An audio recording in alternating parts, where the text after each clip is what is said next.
Satu, dua, tiga.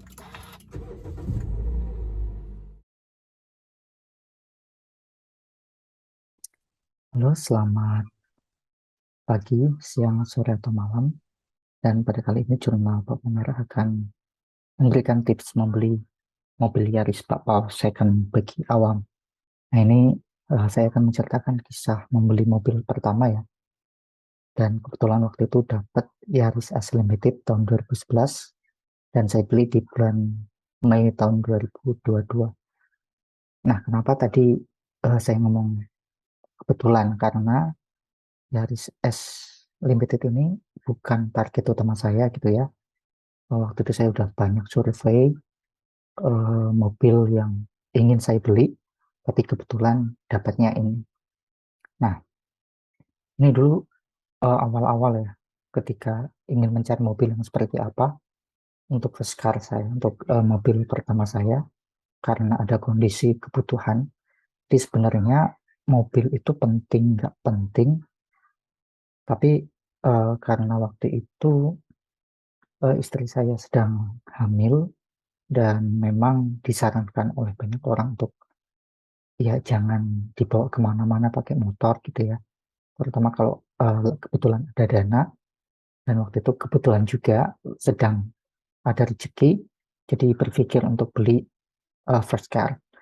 Nah, awalnya kepengen beli Vios gitu ya, ekstaksi di harga 70-80, tapi dapat saran dari teman-teman kalau misal bisa naikin budget dikit dan bisa dapat mobil yang biasa gitu ya, bukan ekstaksi, itu uh, lebih disarankan gitu. Dan akhirnya setelah melihat banyak review, saya memungkinkan beberapa hal ini ya. Pertama, hatchback yang 100 jutaan gitu. Di AI-nya itu nggak terlalu jauh gitu ya, bukan yang 190, tapi ya 100, 110 sampai mentok 120 gitulah. Terus produksi Jepang atau Korea Selatan, kenapa? Karena ya ini common sense saja, di Indonesia itu ya kebanyakan orang pakainya Jepang atau Korea Selatan. Jadi kalau mau cari underdeal yang mulai dari yang ori banget sampai yang KW banget itu ada gitu. Tinggal budget, karena kebetulan ya saya juga keluarga baru, usia baru 20 tahunan gitu ya, mepet ke 30. Jadi ya masih sobat miskin juga, ya penting untuk mempertimbangkan besok mau bagaimana.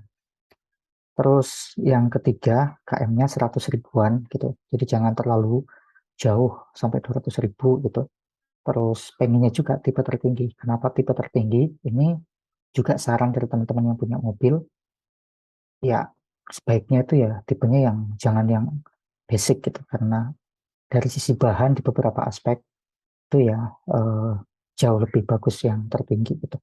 Terus saya juga menargetkan membeli mobil yang usianya maksimal 10 tahun gitu. Warna merah ini ya karena warna kesukaan, opsional sebenarnya. Terus untuk plat AB dan sekitarnya, ya sekitarnya ini ya yang masih bisa dijangkau lah. Jadi kalau kapan waktu mau mutasi itu gampang. Ini pertimbangannya.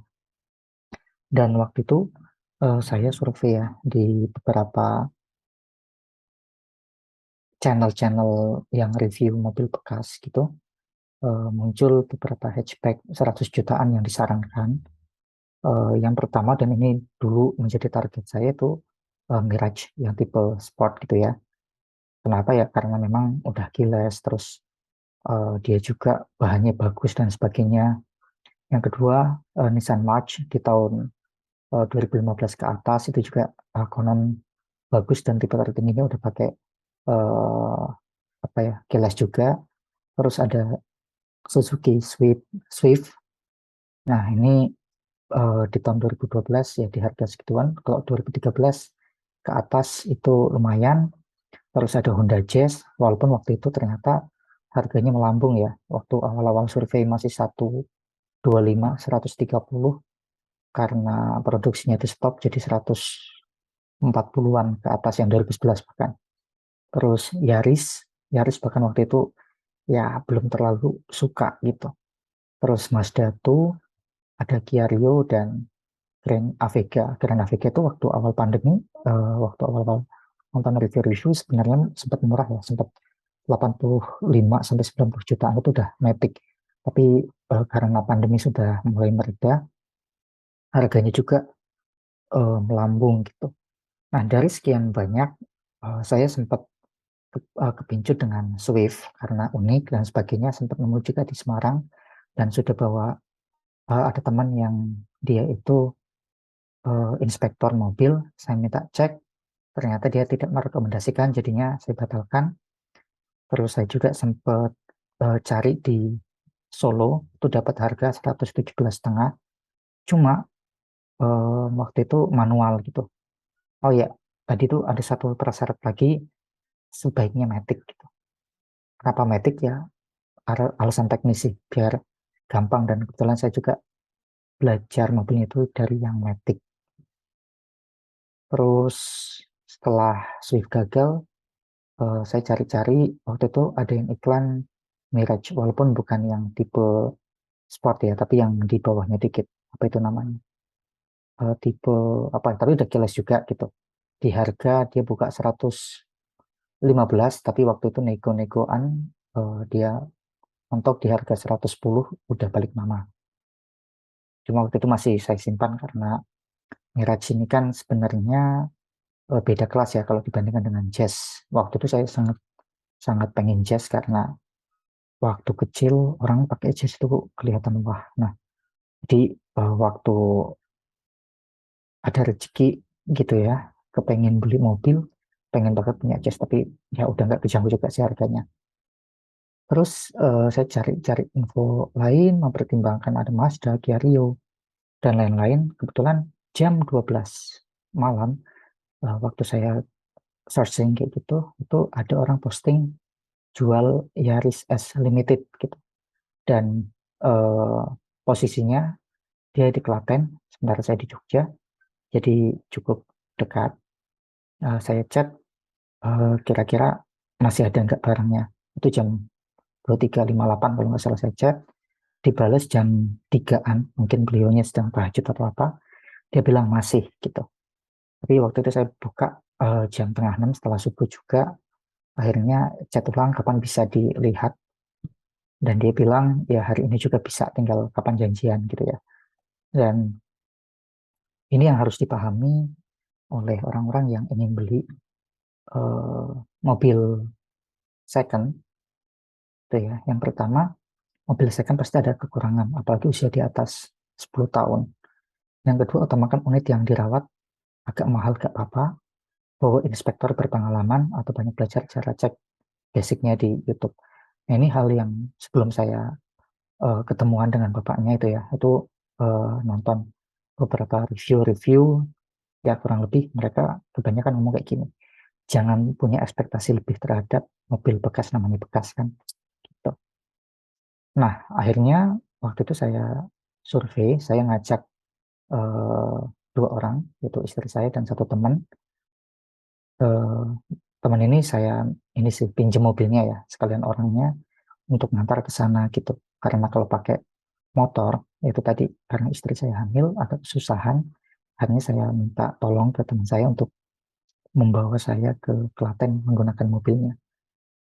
Nah, waktu itu eh, ini uniknya, jadi saya beli ya di bulan Mei 2022, deal di tanggal 15, terus tanggal 16 saya ambil, unit S Limited 2011, kilometernya 97 ribuan. Nah, waktu itu bapaknya ngisi Pertamax gitu ya. Dan sejak awal, bapaknya pemilik kedua, dari pemilik pertama ke kedua itu udah pakai Pertamax, dan dia mewanti-wanti, silakan kalau misal mau pakai Pertalite juga oke, tapi selama ini dia pakainya Pertamax gitu. Ya orangnya agak mampu sih, jadi it's okay. Terus yang menarik lagi, ini record Nasmoko Janti. Jadi dia kalau servis itu ke Jogja ya, surat-suratnya lengkap, dan dia ya sepertinya orang mampu karena pengusaha ternak gitu ya. Lokasinya Klaten, itu dekat juga dari Jogja, dan katanya sih bebas tabrak dan banjir, at least dari bapaknya pakai itu, em, dia nggak pernah nabrak ataupun kena banjir karena posisi ya di kampung gitu. Cuma yang agak mengkhawatirkan sebenarnya waktu itu yang punya orang Jakarta ya, pemilik pertama, orang kantoran cewek. Cuma bapaknya bilang dulu waktu dia beli itu bawa inspektor. Nah, itu hal yang ya saya percaya aja gitu aja lah, namanya cerita orang kan.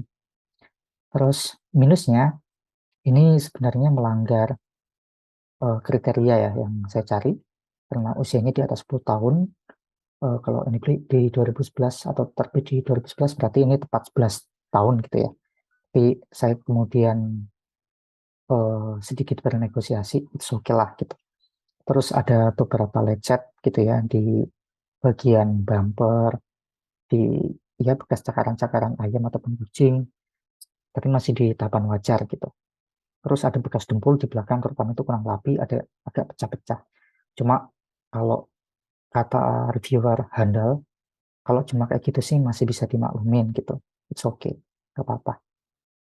Nah, dan setelah saya memutuskan untuk beli, ini udah nih. Waktu itu setelah lihat senang, saya tanya istri senang nggak senang.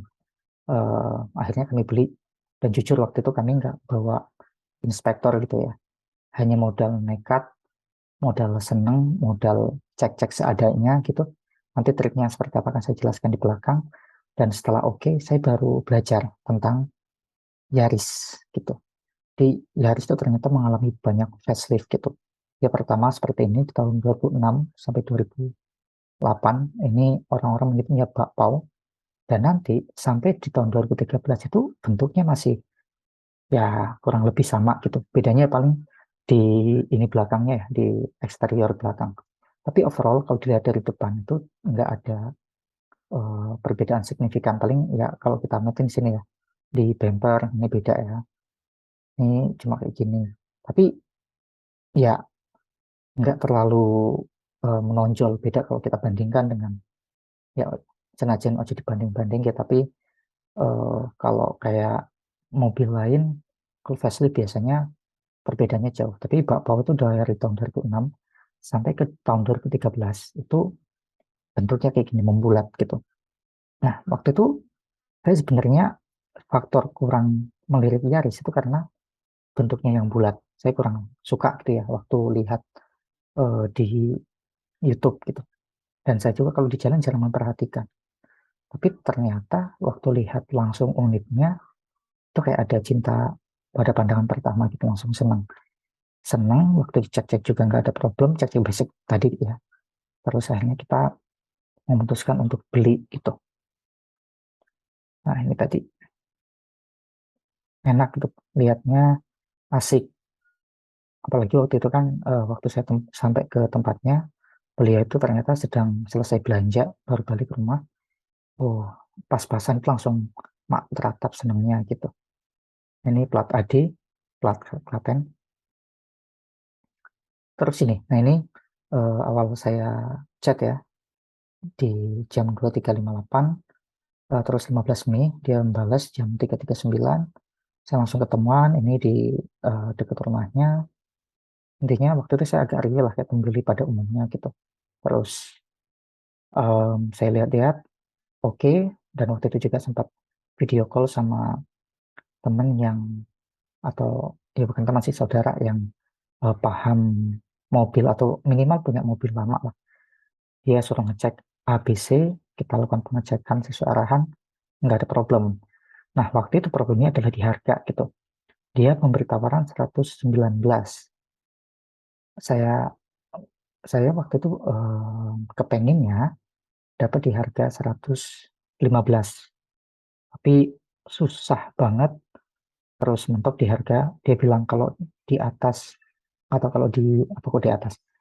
Pokoknya kalau enggak 118 itu enggak dilepas. Akhirnya saya konsultasi sama istri gimana. Waktu itu saya bertanya gini, kalau kamu suka langsung aku beli, tapi kalau enggak kita cabut. Ya dia bilang suka. Cuma waktu itu masih ragu di harga 118. S Limited 2011 Matic KM 97 ribuan. Itu hal yang ya saudara apa namanya abang-abangnya juga menyarankan untuk eh, dipikir dulu gitu, karena mungkin bisa dapat harga yang lebih murah.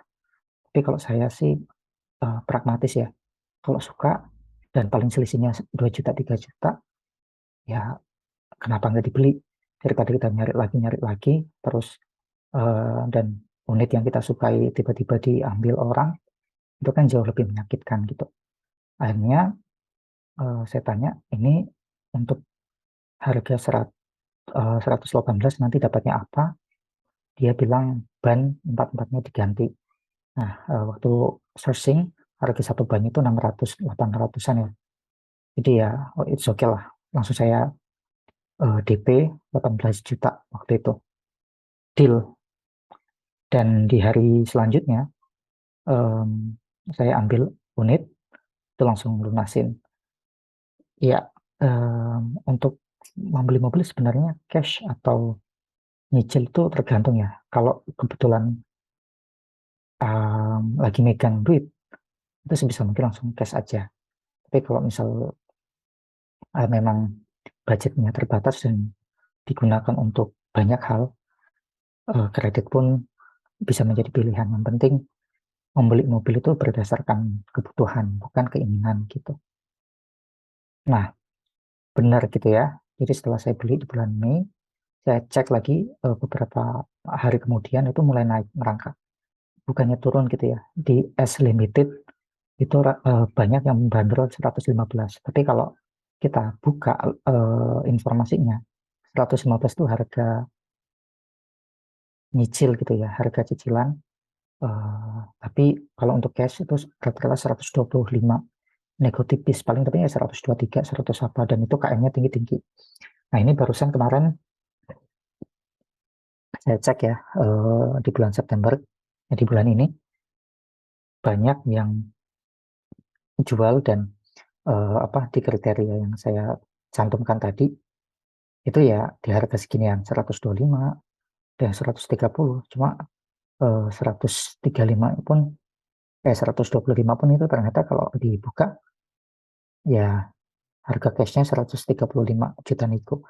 Tapi biasanya nego pun itu ya paling mentok turun berapa, 2 juta 3 juta. Saya pernah ngechat juga ya di akun Instagram penjual mobil cukup terkenal di Jogja, ketika dia membanderol 127, katanya mentok bisa turun tuh di 1 juta.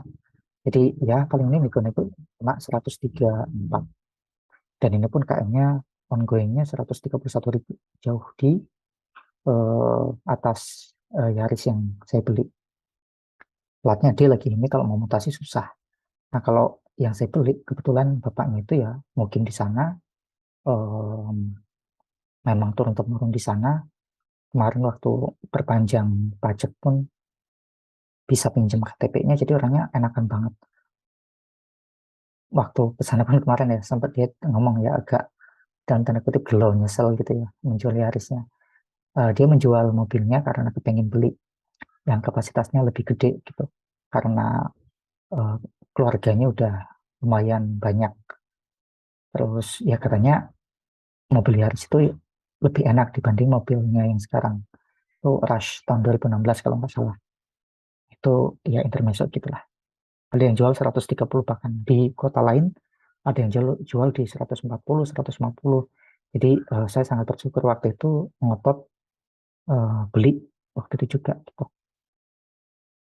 Nah, ini beberapa hal yang wajib dicek ketika teman-teman beli Yaris Bakpao, karena terutama Bakpao yang udah sepuh ya kayak yang saya beli.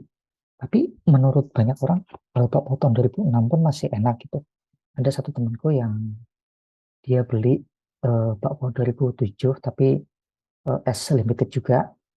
Nah, apa sih bedanya S limited dan tipe-tipe yang lain? Sebenarnya cuma soal ini ya, soal hal-hal yang kadang nggak kelihatan.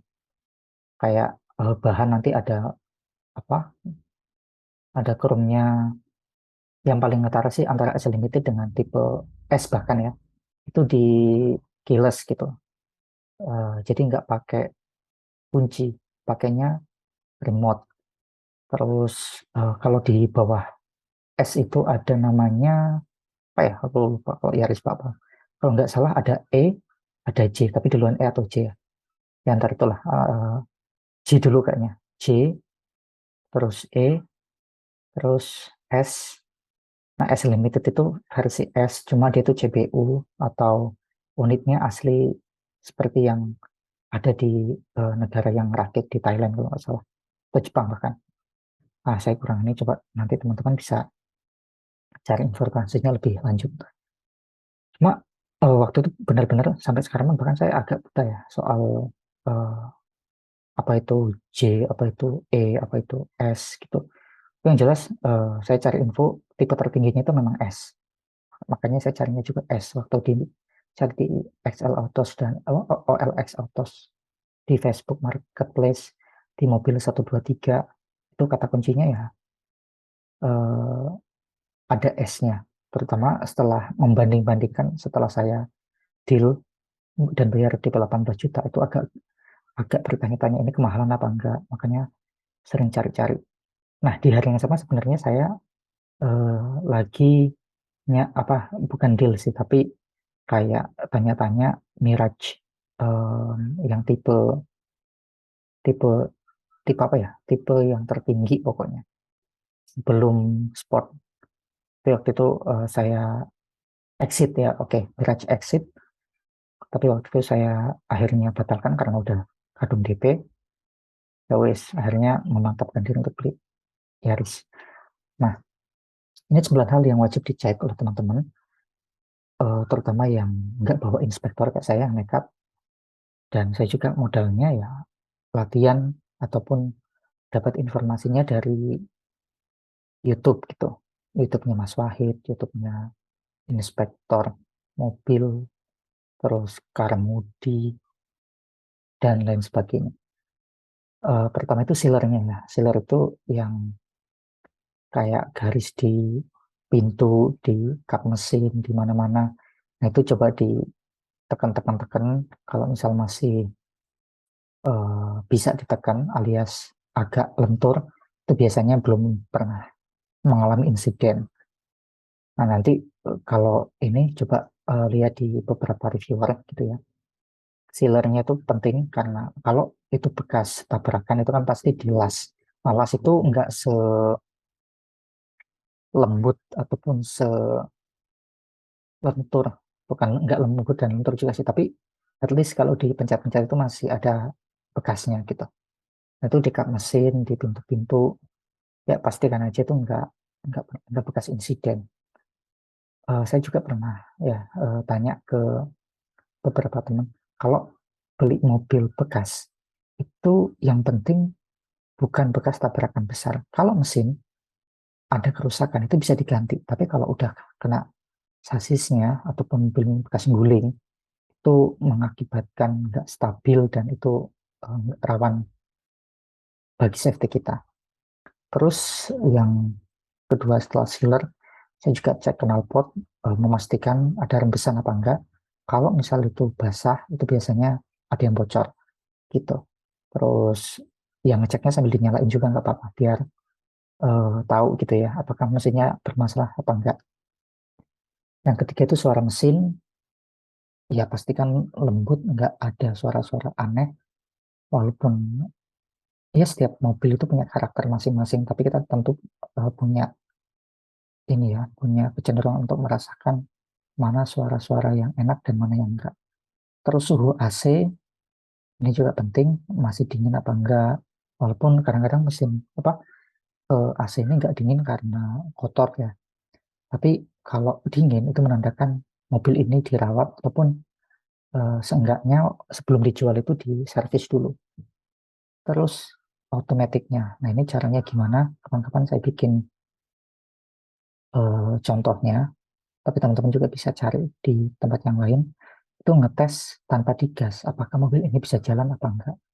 Jadi kalau misal nih dari kita setel di D gitu, D itu jalan ke depan tanpa digas di jalanan yang datar, dia itu bisa jalan, berarti metiknya bagus. Atau ketika itu kita netralkan kemudian di R mundur, kalau masih bisa jalan tanpa digas itu juga bagus. Sesimpel itu ngecek apakah mesin metiknya masih bagus apa enggak. Terus soal kaki-kaki, nah ini di test drive tentu ya. Kalau di bengkel-bengkel biasanya sampai dilihat kolong-kolongnya, tapi saya nggak punya kemampuan untuk itu. Akhirnya waktu test drive, walaupun ya ada risiko kaki-kakinya itu didandanin gitu ya dan lain sebagainya. Terus, waktu itu saya jadi percaya sih lihat lihat bapaknya itu kayaknya jujur gitu ya, dilihat dari mukanya orangnya enak dan orang juga welcome, asik lah. Jadi ya saya percaya aja.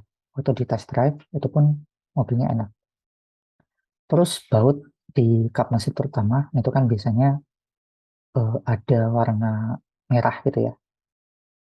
Kalau ya karena mobilnya merah itu catnya itu masih aman. Paling yang udah diganti itu di bagian bumper, tapi wajar sih bumper. Soalnya memang ya namanya mobil pasti pernah nyerempet atau nyeruduk atau apalah. Itu diganti kalau bagian bumper nggak masalah. Tapi di bagian mesin, di bagian belakang itu aman. Jadi kapan-kapan saya juga mau bikin videonya.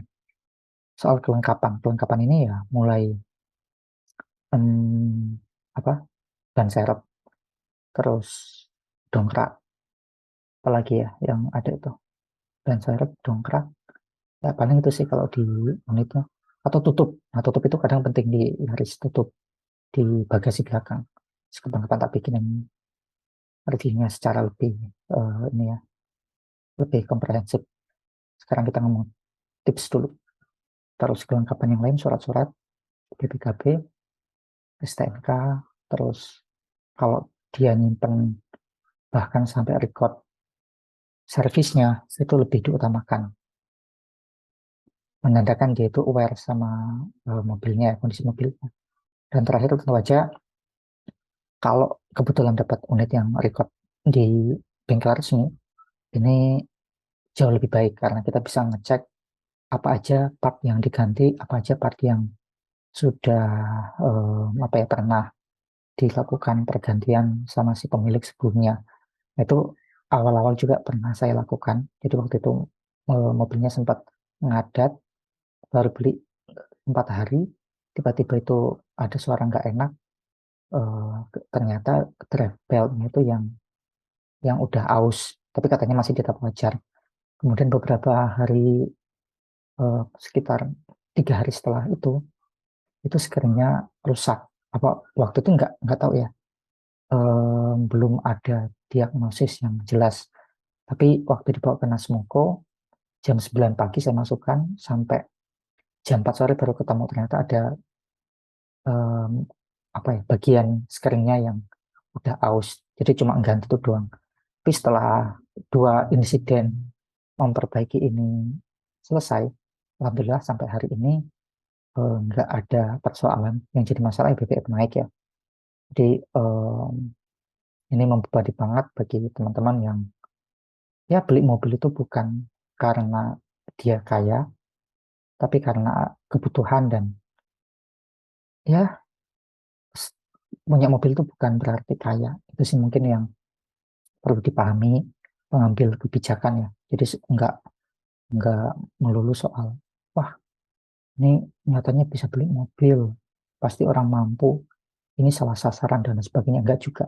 Kadang orang beli mobil itu ya karena keadaan gitu, karena keadaan, karena situasi. Jadi ini penting juga bagi teman-teman yang menyimak video ini.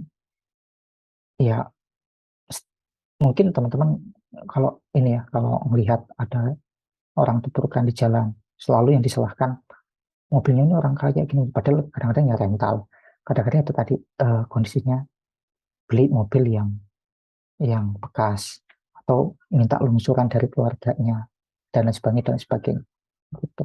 Terus malah ngelantur kemana-mana. Intinya 9 hal ini bagi orang awam penting ya untuk dicek, biar apa yang kita cari, apa yang mobil yang kita sukai, yang kebetulan sedang kita incar, itu ya tidak membawa ke apa ya istilahnya penyesalan gitu. Karena mobil kan mahal, jangan sampai kita beli mobil malah nambahin gelo gitu ya, nambahin kecewa. Oke, mungkin ini dulu untuk edisi kali ini, untuk tips membeli Yaris bakpao dan apa aja yang penting teman-teman lakukan. Nanti kalau teman-teman punya informasi lebih lanjut ataupun punya pengalaman apakah Yaris bakpao itu enak atau enggak, itu bisa di-share juga. Tapi kalau saya pribadi sudah 4 bulanan menggunakan Yaris bakpao, itu kesannya enak, bandel, dan ya lumayan irit sih.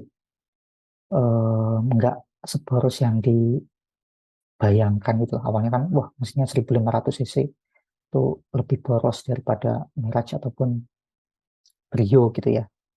Sebenarnya ya relatif. Gimana cara mengendarai, gimana olinya rutin apa enggak diganti, dan faktor-faktor lain yang menentukan sebuah mobil itu eh, bekerja secara atau ya yang ngomong bekerja ya performanya itu maksimal gitu. Oke, sekian dari saya. Kita akan ketemu di video-video selanjutnya. Terima kasih. Assalamualaikum warahmatullahi wabarakatuh.